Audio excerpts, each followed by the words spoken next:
This interlocking mechanism appears to be structurally flawless. The gears turn, the tumblers align, and the action is smooth. Yet a single internal pin fails to drop, leaving the entire system secretly unanchored.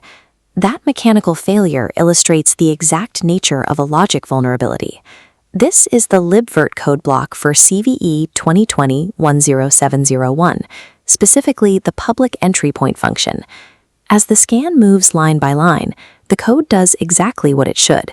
It validates the domain handle, retrieves the connection, and processes errors. There are no buffer overflows, no uninitialized variables, and no syntactic errors. The vulnerability is located right here, in the empty space between these two valid lines. The function is missing a read-only guard check. Without it, an unprivileged client can set the timeout to 0 and trigger a complete denial of service. These vulnerabilities derive their power from silent omissions, missing security invariants that exist only in the repository's unwritten access policies. Traditional static application security testing, or SAST, relies on matching code against known dangerous patterns. When the code itself is perfectly standard, SAST tools see nothing wrong. Taint tracking and data flow analysis face the exact same blind spot. Without a clear source of tainted input traveling to a canonical sink, there is no path for these tools to trace. This brings us to the context window fallacy. The assumption is that feeding an entire repository into a frontier AI model like Opus 4.8 will allow its massive context window to automatically deduce the implicit flaws. That approach fails in two directions. Searching a massive repository exhaustively dilutes the model's attention, burying the relevant facts. Conversely, asking the model to analyze an isolated function deprives it of the global invariants required to spot an omission. Solving this requires a specific architectural shift known as context grounding. Context grounding is the engineering process of explicitly pairing a local execution scope with a repository-wide trust topology. You build the environment before you ever prompt the large language model to reason. To hunt logic bugs effectively, an automated system must first extract all the implicit rules of the codebase. Only then can it evaluate local functions against those recovered invariants. Imagine applying deep interprocedural LLM reasoning to every single function inside a C or C++ repository containing 40,000 files. The computational cost alone would be astronomical. This flowchart maps the Antaeus pipeline. It begins here at stage 1, prioritization. The pipeline first strips away the internal implementation logic from every file in the repository. Notice how this dense code block is compressed. The system discards the granular details and retains only the function signatures and their depth 1 callees. An agentic LLM then analyzes these compressed signatures, scoring them specifically for their relevance to access control and information exposure vulnerabilities, classes CWE 284 and CWE 200. This initial pass yields a 30 times reduction in the total number of functions requiring deep analysis. By relying on repository-wide naming and call signals, this aggressive reduction preserves the necessary security evidence while strictly bounding the subsequent compute budget. Prioritization prevents the reasoning model from drowning in irrelevant boilerplate.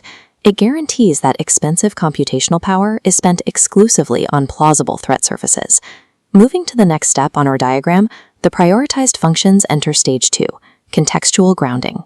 The system uses a parser called treesitter to reliably map the local abstract syntax tree for each prioritized function.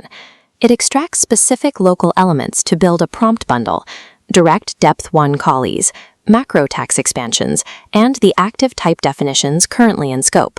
The extraction intentionally stops strictly at depth 1.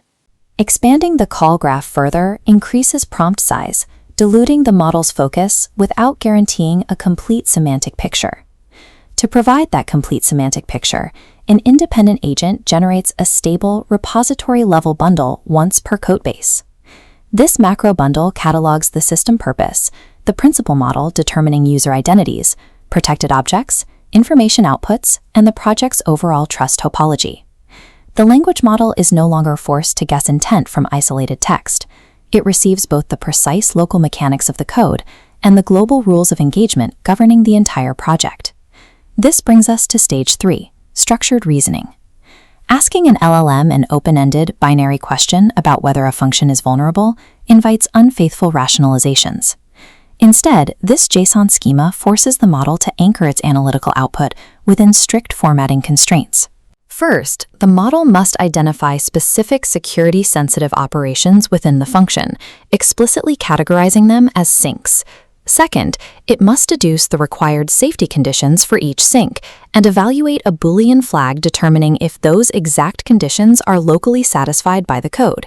These constraints force the LLM to tie every assertion directly back to verifiable code. It transforms vague intuitions into auditable, trackable claims. Language models have a persistent behavioral flaw in code security. They aggressively flag missing checks that the project intentionally handles elsewhere in the architecture. Stage 4, comparative validation, mathematically proves whether an identified missing check is a true anomaly. The pipeline uses the Unix coder embedding model to convert the raw text of the sink code into a dense numerical vector. By calculating the cosine similarity across these embeddings, as seen here, the system establishes a neighborhood of structurally identical sibling functions. Next, a sentence transformer embeds the natural language safety condition that the LLM generated. If a particular safety condition is missing across a high percentage of these sibling sinks, the pipeline classifies it as a standard project norm and discards the finding. If the missing condition is entirely isolated to the target function, the pipeline mathematically verifies it as a distinctive vulnerability. False positive elimination becomes a pure anomaly detection problem. The system strips away the noise of project-wide coding conventions to reveal actual isolated flaws. We can measure the exact technical and economic impact of this structured approach by testing the Antaeus pipeline directly against fully autonomous frontier models exploring the same codebases. This chart shows the results of that benchmark. The Antaeus pipeline successfully discovers 15 confirmed logic bugs. The Opus 4.8 agentic model discovers 5. Antaeus exhaustively analyzes prioritized functions, while the agentic model curtails its search and misses targets. Shifting to cost efficiency, Antaeus spends $30 in API costs per vulnerability, compared to $77 for the agentic baseline. The autonomous agent relies heavily on prompt caching, but discounted tokens fail to offset the economic inefficiency of unstructured repository exploration. Enforcing structured, evidence-grounded reasoning captures more vulnerabilities at a lower cost than simply expanding context windows or increasing model autonomy. Efficacy in LLM vulnerability detection is dictated by the precise structuring of evidence, not by expanding token limits or increasing model autonomy. The Antaeus architecture forces a language model to reconstruct the original developer's implicit security model and then rigorously verifies those assumptions against the mathematical reality of the codebase itself. In the end, scalable detection of semantically invisible flaws requires identifying measurable anomalies against a repository's own unwritten rules.